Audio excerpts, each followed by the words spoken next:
முதல்வராக பதவியேற்ற பின் முதல் முறையாக டெல்லி சென்றுள்ள ஜெயலலிதாவை பல்வேறு தலைவர்கள் சந்தித்து பேசினர். செவ்வாய்க்கிழமை பிரதமர் மன்மோகன் சிங்கை முதல்வர் ஜெயலலிதா சந்தித்து பேசுகிறார்.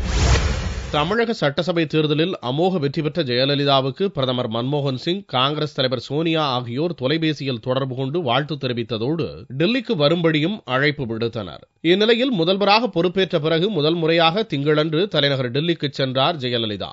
சென்னை விமான நிலையத்தில் அவரை அமைச்சர்கள் மற்றும் அதிமுக நிர்வாகிகள் வழி அனுப்பி வைத்தனர். டெல்லியில் தமிழ்நாடு இல்லத்துக்கு சென்ற முதல்வர் ஜெயலலிதாவுக்கு மேளதாளம் முழங்க தமிழ் பாரம்பரிய முறைப்படி அதிமுகவினர் உற்சாக வரவேற்பளித்தனர். ஜெயலலிதாவின் வருகையை ஒட்டி தமிழ்நாடு இல்லம் அமைந்திருந்த பகுதி விழாக்கோலம் பூண்டது போல் காட்சியளித்தது.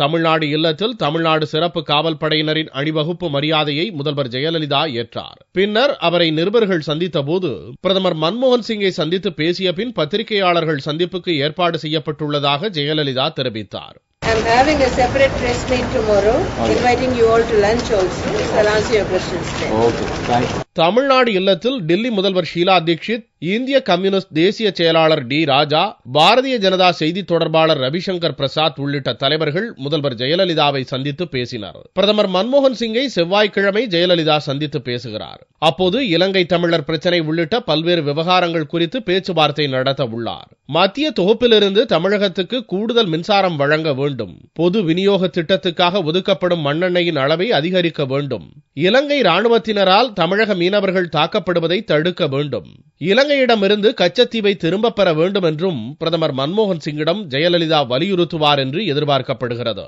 முதல்வர் ஜெயலலிதாவின் டெல்லி பயணம் தேசிய அரசியலில் பெரிதும் எதிர்பார்ப்புகளை ஏற்படுத்தியுள்ளது. அவருடன் பல்வேறு தலைவர்களின் சந்திப்பு அரசியல் முக்கியத்துவம் பெற்றுள்ளது.